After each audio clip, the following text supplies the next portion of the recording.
Assalamualaikum warahmatullahi wabarakatuh. Saya Tina Mulyawati, mahasiswi dari Universitas Terbuka dengan NIM 86056825.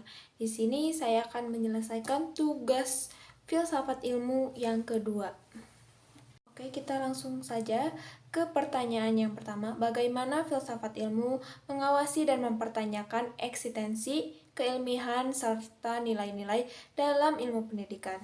Filsafat ilmu berperan sebagai landasan kritis dalam ilmu pendidikan dengan cara mengkaji 3 aspek, yaitu 1. Ontologi. Ontologi mempertanyakan apa hakikat pendidikan itu, objek yang dipelajari, serta realitas dalam dunia pendidikan. Yang kedua ada epistemologi. Epistemologi yaitu mengkaji bagaimana pengetahuan pendidikan diperoleh, metode yang digunakan, serta kebenaran ilmiah.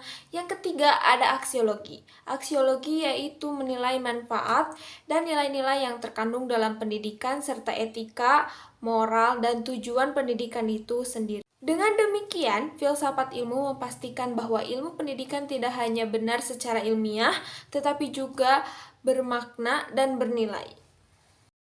Yang kedua, bagaimana pendidikan yang bermakna dan bernilai turut memperkuat perkembangan filsafat ilmu. Jadi, pendidikan yang bermakna dan bernilai akan menghasilkan praktik pendidikan tidak hanya fokus pada transfer ilmu, tetapi juga pembentukan karakter dan pemikiran kritis. Hal ini memperkuat filsafat ilmu karena 1. Mendorong refleksi terhadap tujuan pendidikan. Yang kedua, mengembangkan pemikiran kritis terhadap teori dan praktik pendidikan. Yang ketiga, yaitu menjadikan pendidikan sebagai sarana pembentukan manusia yang utuh atau intelektual dan moral, sehingga pendidikan menjadi ruang aktualisasi dan konsep-konsep filsafat ilmu. Soal yang ketiga, mengapa filsafat ilmu disebut sebagai pisau analisis, ontologi, epistemologi, dan aksiologi dalam membedah persoalan pendidikan?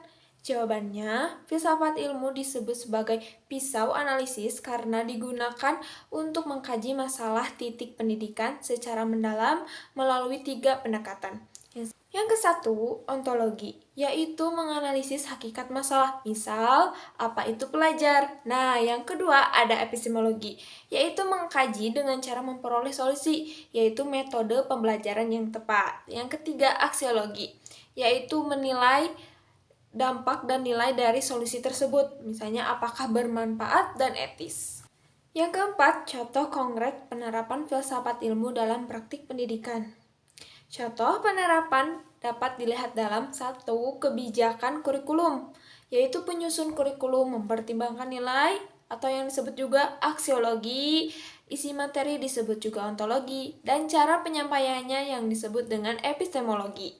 Yang selanjutnya ada proses pembelajaran, yaitu guru memilih metode pembelajaran aktif karena diyakini lebih efektif secara lebih baik, melogis, dan menilai perkembangan siswa.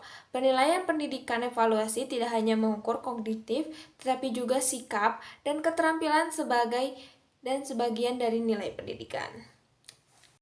Kesimpulan dari 4 pertanyaan yaitu, filsafat ilmu memiliki peran penting dalam pendidikan sebagai dasar berpikir kritis, alat analisis, serta penentu arah dan nilai pendidikan agar lebih bermakna, ilmiah, dan bermakna bagi kehidupan. Sekian, terima kasih. Mohon maaf bila banyak kesalahan.